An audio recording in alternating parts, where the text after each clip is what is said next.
What's going on, guys? It's Steve. Another video about a Golden State Warrior player today. Now, I just want to make this video because what Kevin Durant is doing is absolutely ridiculous. In order for the Cavaliers to defeat the Golden State Warriors in the 2017 NBA Finals, LeBron James is going to have to put up one of the best, possibly the best finals performance we've ever seen. It's going to have to be like last year. It's going to have to be like 2015. It's going to have to be like D Wade in 2006. It's going to have to be like Michael Jordan through his runs, Magic, Bird, all of that combined in order to beat Kevin Durant. That's how good KD just got. The way Kevin Durant took this leap towards, improving on the defensive end, because let's be real, we all know he could be one of the best defenders in the league just because of his size, his athleticism, his quickness, his light feet, his quickness on his feet, his agility, his IQ. He can be a great defender. And he really wasn't for the majority of his career. But now, this season, I'm sorry, but it's true. Kevin Durant took that next step, and he is a great defender now. He truly is. He is killing it on the defensive end. He may not be elite like a Kawhi Leonard, where Kawhi's defense can really change the game and he could take over a game purely on defense without even scoring, But I mean, that's what makes Kevin Durant so special, is that he can score, he can play defense now, he can pass now, he's averaging a career high in assists, he's efficient as hell. I mean, this is ridiculous, So him, Stephen Curry, Clay, and Draymond all combined, come on. LeBron's going to have to pull something out of his butt. LeBron's going to have to do something ridiculous, like 40 points per game, 10 rebounds, 10 assists in the finals. And he's going to have to lead in every stat like he did last year. It's going to have to be that, because they went to 7 games, and I think they could have beat Golden State last year in 5 or 6. But, I talked about this before, because LeBron played extremely passive in the first few games of that series. And I was like, you know what?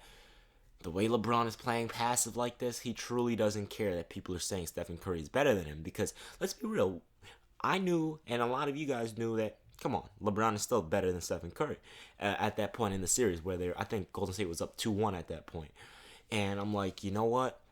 If Stephen Curry beats LeBron again with Kyrie and Kevin Love, and LeBron continues to play bad like he was, he's playing bad for his standards. He was playing passive, and I hate when he does that. That's the number one thing I hate about LeBron. He gets too passive sometimes in the wrong moment. Because if he didn't take over, or if he didn't have Kyrie there to drop 41, they would have lost. Yeah, he dropped 41, but in order to make up for Kyrie, he would have had to drop at least 50 or 60, assuming he had another teammate that would have dropped at least 20.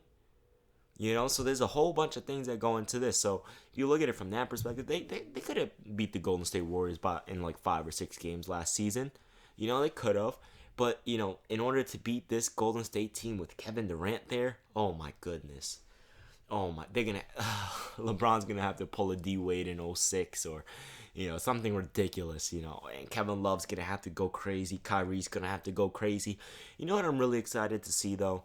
Stephen Curry versus Kyrie Irving. I think that will be an epic, because Kyrie Irving took that next step. That finals appearance really, really gave him the experience. And what comes with experience comes with a lot of improvement in your game, because you already know how hard it's going to be, how tough it's going to be. So now you already know what to expect. Whereas in 2015, he only played 1 game and he broke his kneecap pretty much, So Kevin Durant's taking that next step, and it's going to be extremely hard for LeBron James to beat him in the finals. But I still think the Cavaliers will win this year, and most likely next year as well. I do think they're going to three-peat still, and LeBron will finish with 5 NBA championships. I'm pretty excited to see that, because I would love to hear what people are going to say then about LeBron James. Oh, he only has 5. He's still not better than MJ and whatever.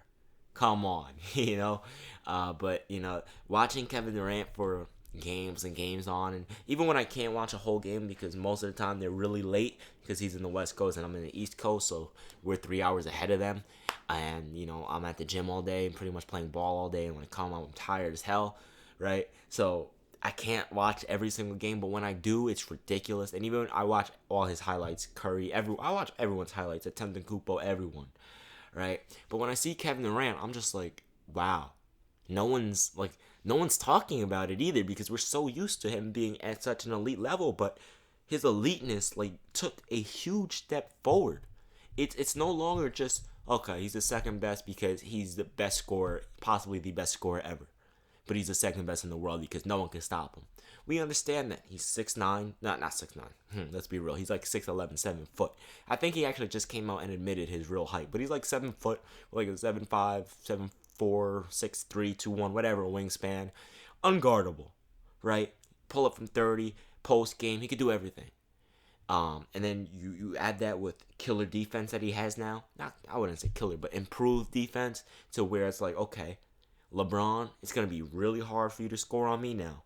I'm using my length, my size, my strength, all of that to my advantage.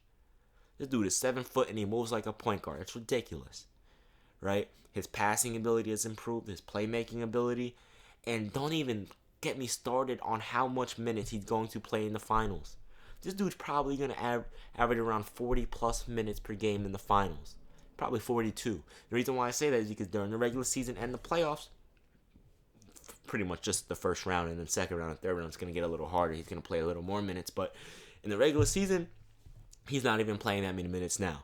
And he's still putting up ridiculous numbers. And when the playoffs come, first round, he'll probably play like 35 minutes per game, depending on who they play. Probably sweep.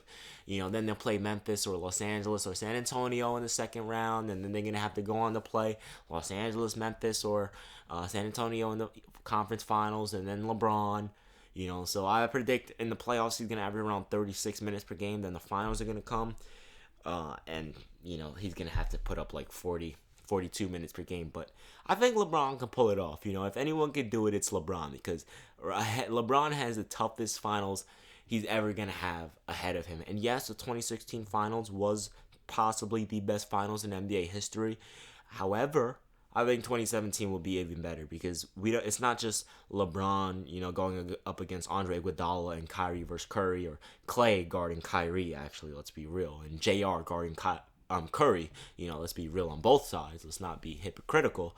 But at the same time, now it's going to be Kevin Durant versus LeBron, Clay on Kyrie. Hopefully we get to see Curry on Kyrie and Kyrie on Curry, because they both improve defensively.